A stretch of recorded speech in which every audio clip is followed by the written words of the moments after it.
So मित्रांनो, स्वागत आहे तुमचं आमच्या यूट्यूब चॅनलवरती. आणि आज आपण काही लोकांना नारळ जो आहे तो किसता येत नाही. मी बऱ्याच जणांना बघितलं होतं, पण जर तुम्हाला तो बघायचा तर मी दाखवतो. आता नारळाचं खोबरं जे आहे ते आपण किसतो, म्हणजे ज्याला आपण खोबरं काढतो बोलतो, ती मी तुम्हाला दाखवतो. पद्धत कोकणातली पद्धत आहे.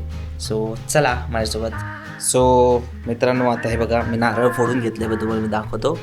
बघा, मी असे हे 2 नारळ फोडलेले आहेत. आणि आमच्याकडे हा असा आढाळा असता, आढाळं आम्ही एका आढाळं म्हणतो. तुम्ही बघू शकता, असे त्याला वरती हे असतात आणि ह्याचं असतं. आता ह्याच्यावर बसायचं आणि काथायचं.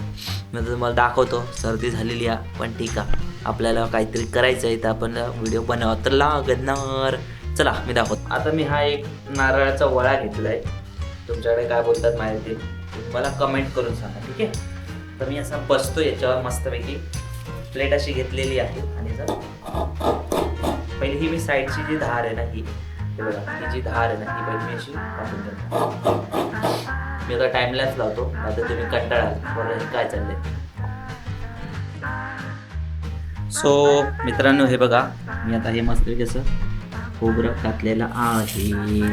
तर तुम्हाला पण तुम्ही हा व्हिडिओ बघून कातू शकता असं खोबरं. आणि व्हिडिओ आवडला असेल तर नक्की सबस्क्राईब करून जा आणि कमेंट पण करा की ह्याला तुमच्याकडे कोणती पद्धत वापरली जाते आणि कसं केलं जातं ते मला कमेंटमध्ये नक्की सांगा. आणि व्हिडिओ आवडला असेल तर लाईक करा. Bye bye.